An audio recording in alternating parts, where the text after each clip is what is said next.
नमस्कार, आप देख रहे न्यूज़ फॉर नेशन और मैं स्वाति पांडे आपके साथ। 26 अप्रैल को लोकसभा चुनाव के सेकेंड फेज के लिए वोटिंग करी जानी है, यानी दूसरे चरण का मतदान 26 तारीख को होने वाला है, जिसे लेकर आज चुनावी रोड शो, चुनावी प्रचार प्रसार का शोर थम जाएगा।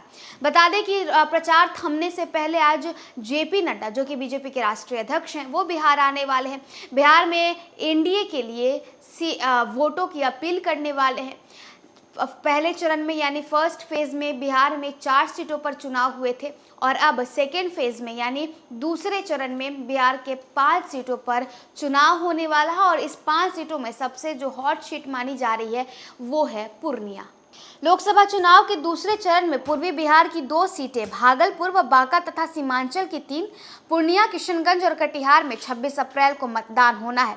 इन इलाकों में आज शाम 5 बजे चुनाव प्रचार समाप्त हो जाएगा। यहां अपनी सीटें बचाने की सबसे बड़ी चुनौती जदयू की है। 5 में 4 सीट पर जदयू, जबकि किशनगंज पर कांग्रेस का कब्जा है। जदयू के साथ भाजपा भी मजबूती के साथ खड़ी है। इन सभी सीटों पर कब्जा जमाने के लिए एनडीए और महागठबंधन ने अपनी पूरी ताकत झोंक दी है। दोनों की घटक दलों के शीर्ष नेताओं की यहां कई दिनों से निरंतर सभाएं चल रही है। प्रधानमंत्री नरेंद्र मोदी, गृह मंत्री अमित शाह, रक्षा मंत्री राजनाथ सिंह, कांग्रेस नेता राहुल गांधी और कांग्रेस अध्यक्ष मल्लिकार्जुन खड़गे ने इन क्षेत्रों में आकर सभाएं की। प्रचार के अंतिम दिन भाजपा अध्यक्ष जेपी नड्डा की भी सभा भागलपुर में होगी। सीमांचल और पूर्वांचल में लोकसभा चुनाव की फिजा इस बार कुछ अलग ही है।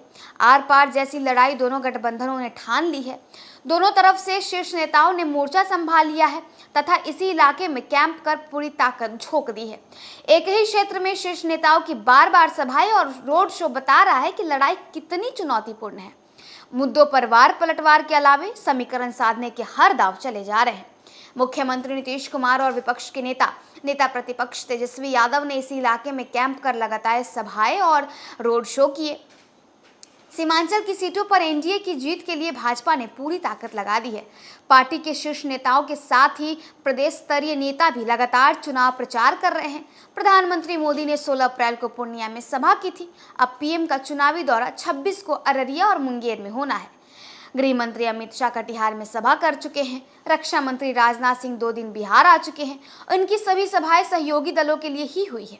23 को भागलपुर में उनकी सभा हुई। सम्राट चौधरी की भी आधा दर्जन सभाएं सीमांचल में हुई है।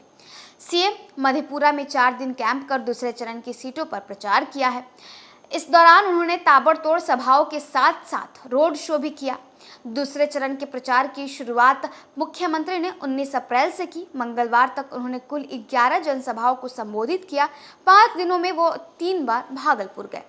राहुल गांधी, मल्लिकार्जुन खड़गे भी पहुंचे। इन लोकसभा क्षेत्रों में चुनाव प्रचार प्रसार के लिए कांग्रेस के शीर्ष नेता भी पहुंचे। 20 अप्रैल को राहुल गांधी की भागलपुर में सभा हुई। 19 अप्रैल को मल्लिकार्जुन खड़गे ने कटिहार और किशनगंज में सभाएं की। विपक्ष के नेता तेजस्वी यादव और सबसे अधिक सभाएं दूसरे चरण की सीटों पर हुई। हालांकि किशनगंज में उनकी एक भी सभा नहीं हुई है। वहीं अन्य 4 सीटों पर अब तक 1.5 दर्जन से अधिक जनसभाएं उन्होंने की है। वे पूर्णिया में 2 दिनों से कैंप कर प्रचार कर रहे हैं। देखिए, बिहार में दूसरे चरण के लिए पूर्वांचल में और सीमांचल में वोट डाले जाने हैं, यानी मतदान होना है और इसे लेकर के आज 5 बजे तक चुनावी प्रचार प्रसार थम जाएगा। यानी चुनावी प्रचार जो रोड शो किया जा रहा है नेताओं द्वारा, वो आज शाम 5 बजे के बाद नहीं होगा, क्योंकि आदर्श आचार संहिता लागू है। अब ऐसे में आज जेपी नड्डा बिहार आने वाले हैं। भागलपुर में एक बड़े जनसभा को संबोधित करने वाले हैं। क्योंकि सेकेंड फेज में आर या पार की लड़ाई है, बिल्कुल टक्कर की लड़ाई है, इसीलिए तेजस्वी यादव ने भी अपनी पूरी ताकत सीमांचल के लिए झोंक दी है। तो वहीं एनडीए ने की तरफ से भी, यानी बीजेपी और जदयू की तरफ से भी पूरी की पूरी ताकत सीमांचल के लिए झोंक दी गई है। अब सीमांचल की जनता किसे सिरताज पहनाएगी, ये तो 4 जून को ही तय होगा। फिलहाल इस वीडियो में बस इतना ही। आप देखते रहिए न्यूज़ फॉर नेशन।